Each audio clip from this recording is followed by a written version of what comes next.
wonderful to see you all this morning. It is an honor to be recognized and asked to speak at the YWCA of Glendale and Pasadena's 23rd Annual Women for Racial Justice Breakfast. Thank you, Deborah Sook, for your leadership, and the YWCA for the incredible work you do to change lives every day. Thank you to the co-chairs, Lupe Perez, Paula Stamp, for your collective work and stewardship for this event. To the staff, to the board, and to all the prior board members who are honored today, thank you.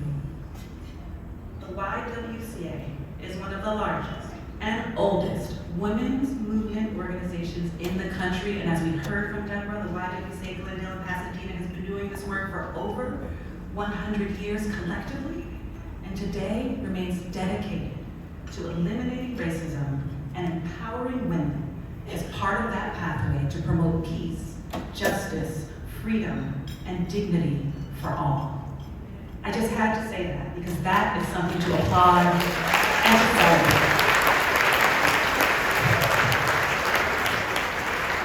And as the YWCA honors the legacy of women whose visionary leadership and tireless work built their foundation, this fabric of justice that is woven in resilience, I also want to start and honor those women who built mine, my foundation, and whose resilience is woven into me. So I will start with my grandmother, Louise Alone Thompson Patterson, born in 1901, who I actually learned recently briefly lived in a YWCA in Midtown Manhattan when she left her first husband in 1929. This is my grandmother, who was inspired after hearing W.E.B. Du Bois speak at UC Berkeley before her graduation in 1923, a moment I recall her recounting to me as being transformational for her, and one of the first in her life where she felt true pride in being a Black woman in this country. My grandmother became a leader. She went on to organize all her life. She was a leader in the Free Scottsboro Boys campaign and helped organize what was actually the first civil rights march in Washington, D.C. in their defense in 1933. She organized all the way through serving as the executive secretary of the New York chapter of the Free Angela Davis campaign in 1970 at the age of nearly 70 herself. She was a fearless woman, truly a woman before her times. She lived to be nearly 98, and I am grateful for all that she poured into me, into my young adult life. And to my mother, Mary Louise Patterson, who has an incredible story of her own, one of the fiercest, most brilliant advocates that I know, who at the age of 18 left Brooklyn, New York, to go to college and medical school in Russia, the only American student at the university. These are women who blazed trails when society told them they couldn't or shouldn't, who made a way when there was no way. I have to always start by honoring them. But I also want to add that men in my life were pretty courageous too. My grandfather took a petition to the UN with Paul Robeson in 1951 to hold this country accountable for the systemic violence faced by Black people in this country. My father, who went to prison at the young age of 20 in 1966, among the first enlisted men to do so, was part of the Fort Hood 3 because of his refusal to fight in Vietnam. These are the collective shoulders that I stand on. People who spend their lives working to ensure that the promises of liberty, justice, equity will actually be delivered for everyone. They did this selflessly, and they believed in cross-racial solidarity, that your struggle is my struggle, that building a multiracial democracy is not a zero-sum endeavor. They worked from that place of love and belief in the dignity of all people. But my family gave me more than just a political education. They gave me a home that was deeply rooted, actually two, they divorced when I was very young. But two homes deeply rooted in unconditional love and a strong moral compass. They showed me that injustice was not something to adapt to, but something that you can transform. that striving for what is right isn't just about grand gestures or saying beautiful words. It's about how we show up for each other, each and every day, with courage, with clarity, with care. That is the foundation that shaped me. My leadership is grounded in that love and the belief that every person deserves dignity and every community holds the solutions to its own challenges. So we're now dealing with conditions that I would venture to say that most of us in this room thought were unimaginable, even if naively so. What we have weathered this year, particularly in Southern California, from devastating fires that have displaced thousands, for ever-changing landscape in Altadena and the Palisades, to federal occupation, the incarceration and deportation of immigrants with no due process, real and escalating attacks on our democracy and our civil rights, being threatened to roll back hard-fought gains, dismantling of institutions and structures that have been in place since the civil rights era, an environment where the idea, even use, of the word diversity, let alone racial equity, is weaponized against those of us who hold the diversity that I so beautifully see in this room so very dearly. An environment that is designed to sow fear and division as we face diminishing government capacity, mass budget cuts, rollback of social programs, and I see the progress that so many of you have contributed to create real pathways for women who need it away, to empower our girls, to create thriving communities that are free of violence, for a more just Southern California for all of us. To see that under direct attack is devastating, it is enraging, it is heartbreaking. Ooh, and I feel like I need to take a breath.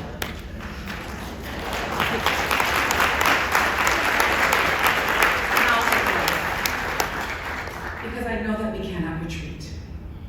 And it is in spaces just like this that I feel my cup being refilled, that my energy can be restored. So thank you again for being here, for being women and men who believe and show up for one another. And we are undoubtedly navigating difficult waters, right? The terrain that those of us in this room have actually never experienced. But I also want to remind us, I am constantly reminding myself and others, like Dr. King wrote in Where Do We Go From Here, Chaos or Community, that this anti-democratic backlash against our struggle for equity and justice is as old as this nation. We have been here before.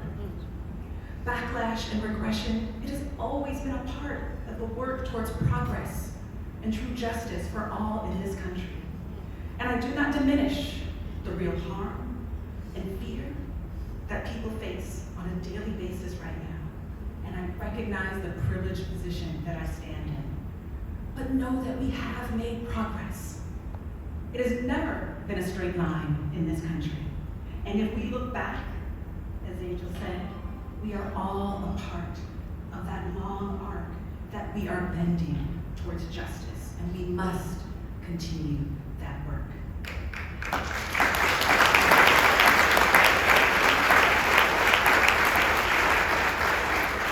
I know we are all built for this moment, and our ancestors paved the way for us to be here. So I hold on to that now as I stand here with the real privilege and honor as the first woman to lead the Whiteheart Foundation, where our mission remains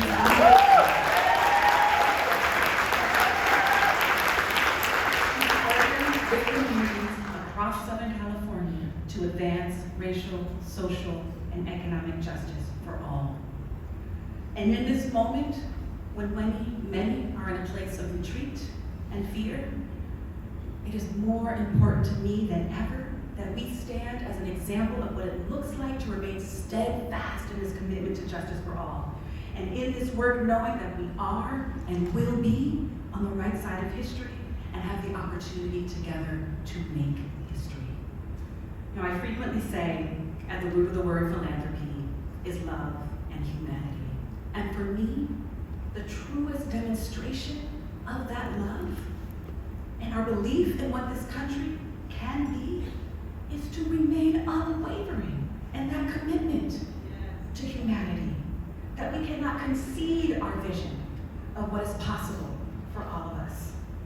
But business as usual is not going to be enough. And I will say it is very easy in philanthropy to stay business as usual and keep doing that good work, right? To keep our head low and think this will pass. If we do that, it most certainly will not. And the challenges faced by our communities are too real, too urgent, and compounded by systems that were never designed to serve the masses of us in the first place. We cannot in this moment prioritize comfort over clarity or mission. If we are truly grounded in love, we must also be grounded in courage and grounded in truth. There can be no reconciliation.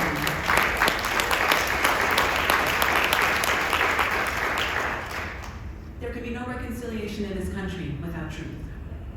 There can be no healing in this country without truth. And if we're ever a question, it is so clear today that we desperately need healing in this country for everyone, oppressor and oppressed. We are all impacted by the legacies of injustice in this country. We are all impacted by the harm communities are facing today, whether you experience it directly or not. We must find a new way forward for all of us. So what does that mean for the Weingart Foundation? It means more than writing checks. And don't get me wrong, writing checks are first and foremost, most important, and we will not stop doing that. But it also means walking with. It means listening, it means learning, it means trusting the leadership that is already rooted in community and resourcing it in ways that reflect respect, not control. Our future must be shaped alongside those that are most impacted by injustice because they know what is needed and they know what is possible. It also means we do things that our partners are asking us to do when we talk to them. And what they tell us is, do not change your racial justice mission. They asked for our leadership and our commitment to not back down. And they said, don't forget that racial equity work is inherently intersectional, and our approach intersects across race and class, and is inclusive of all vulnerable communities. They asked us to strengthen and broaden our beyond the grant work. That is invest in narrative, in culture work, in communications, and think about the innovative uses of all our capital. But also don't forget, our cornerstone, that multi-year unrestricted operating support must remain our highest priority. And trust me, it always will.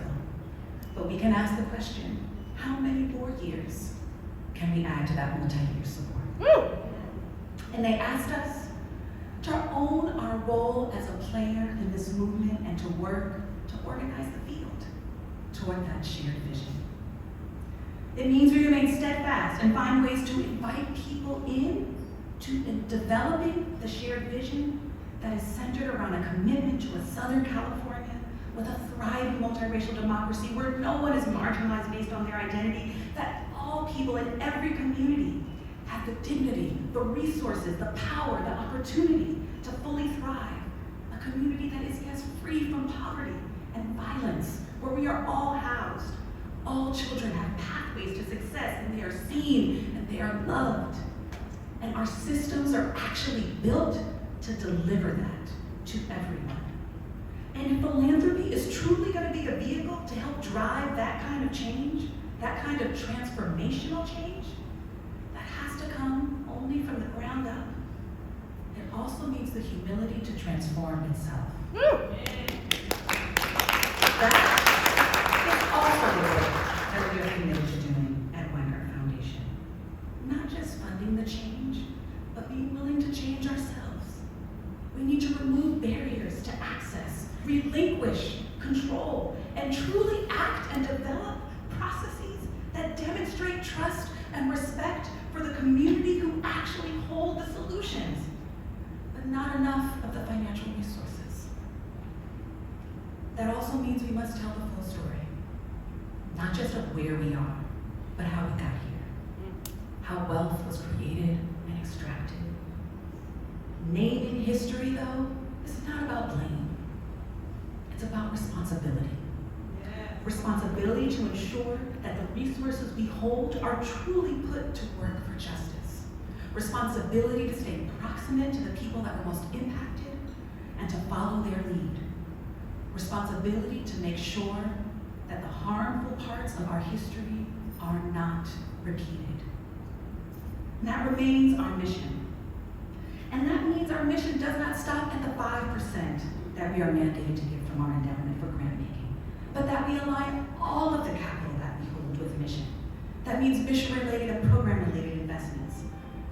And that means at moments like this, when our partners are being called to go above and beyond with the same, that we must go above and beyond and give more. Beyond 5%. For us this year, that is 7% grant making. That is an additional $60 million that we are willing to give and put out to community. It also means additional, on top of that, additional financial support for organizations to actually care for their people, for their wellness and self-care and collective care, so they can stay in this work for the long haul. So looking ahead, Weingart is committed to continuing this work with deeper intention. Our vision for a thriving Southern California for all can only be achieved with a vibrant multiracial democracy. Yet our democracy is only as strong as the people organized to protect it. So sustained investment in organizing and civic engagement and leader development in our most impacted communities to ensure our partners are ready for the long haul. Communities also cannot thrive, and our multiracial democracy cannot flourish without an economy that works for all. So advancing economic justice is one of the most important reparative actions foundations can take as stewards of wealth that was largely accumulated through practices and systems of extraction from vulnerable communities. That means investment in efforts that create pathways to economic independence and ownership for individuals and communities that have been most harmed by these systems. That means using our capital to rebuild homes, to provide access to capital for entrepreneurs who are locked out of traditional sources. It's also enabling new models where resources and wealth are collectively managed and shared and can be returned to the stewardship of the communities we actually serve. That will bring us closer to a world where all people can actually thrive. From youth-led movements to land trusts to worker-owned cooperatives, right? Innovations are already happening. And we know communities know how to care for one another, whether after the fire or through the immigration raids. Community took care of each other when the systems couldn't respond. Our job is to support those communities, to stay close, and to continually refine our strategy to reflect the wisdom coming directly from community. Whether that's farm workers in Ventura to garment workers in LA, indigenous communities in the Inland Empire, youth here in Pasadena, Black homeowners in Altadena, and beyond. But we also need new narratives as we foster solidarity across our communities. We see what harmful narratives can do. We need to build new narrative power for positive change. Work that will lay the foundation for unifying stories that can bring all of it and all of us together. We need to fund and share those narratives and stories. Now, I know this is generational work. It's deep, it's transformational, it is unfinished. I know, as my ancestors knew, I will not see all of these outcomes in my lifetime. But I move forward with faith, with strategy, with purpose. I trust in the seeds we plant, and I trust in the people who will water them after. So my hope, when we look back on this chapter of Weingart's history, that people will see a foundation who chose courage over comfort, who stood rooted in love and unwavering pursuit of justice, a foundation that moved with heart and humility and purpose, and chose every day to step into that moment fully. And lest I ever get weary in this work, I only mean remember my grandmother, who under harsher daily conditions than I will ever face, continued to dream and fight for a world that truly cared for all of us, even when her own humanity was so blatantly denied. I ask you, whose shoulders are you standing on?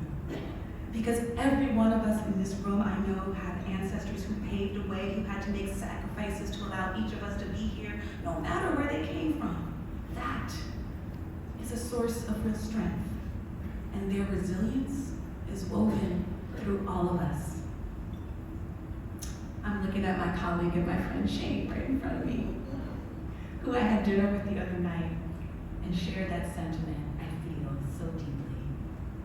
We were all made for a time such as this, and that is why we are all here. We may not all be called to the front lines. We all have roles to play, but we can all support organizations who are. Starting right here with the YWCA. But there's local public radio. There are people who are standing up for our immigrant community fearlessly. We have those that are filling gaps, organizing in Altadena, demanding equity. There are organizations doing the work each and every day. And I know we can all get strength and courage from one another.